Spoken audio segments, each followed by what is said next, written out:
And we've known for a few days now that the governor was planning to talk about Michigan's gun laws during her State of the State address. She claimed tonight that there is a flood of illegal guns on our streets, pointing to the finger at 3D printing technology, gun store thefts, and straw purchases, where one person illegally buys a gun for someone else. Well, tonight she called for changes to Michigan's gun laws. It's time for common sense action to reduce gun violence in our communities. Let's enact universal background checks for people who want to buy firearms. Let's enact safe storage laws so we can make sure firearms are stored safely at home. And let's enact extreme risk protection orders so we can keep guns out of the hands of those who might represent a danger to themselves or others.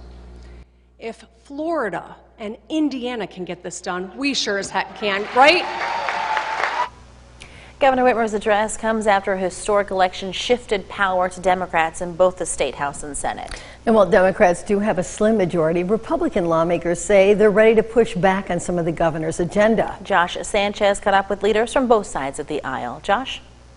Sherry Siobhan, some of the legislative goals the governor laid out are already in the works. While tonight's State of the State didn't prompt many standing ovations from Republicans, local Democrats tell me they're ready to stand with the governor.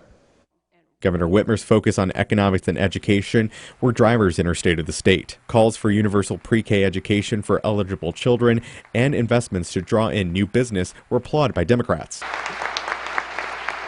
Talent, talent, talent. We need to be investing in talent. Of our citizens here, we should be attracting talent from all over the globe. And when we're looking at our economic development policies, we have to be investing talent at the same time. Whitmer also called for dropping the age requirement for the state's Reconnect program from 25 to 21 years old, allowing more people to apply. Applicants under the program can get their associate's degree tuition-free.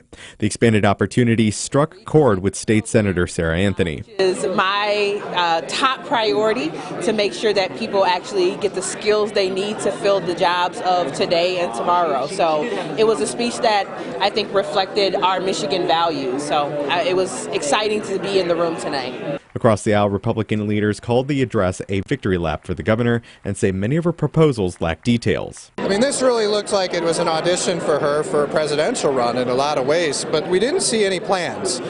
Where was her plan to fix the roads?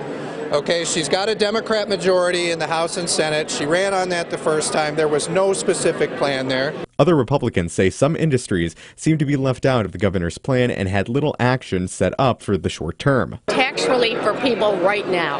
We have a $9 billion surplus in the state. We shouldn't be sitting on all this money. It should be going back to the people to help them pay for groceries. Now, another hot-button issue was the future of gun control in Michigan. While many Democrats supported the governor's renewed calls for universal background checks and safe storage, Republicans I talked with said that those legislative items will face an uphill battle. Back to you on the desk.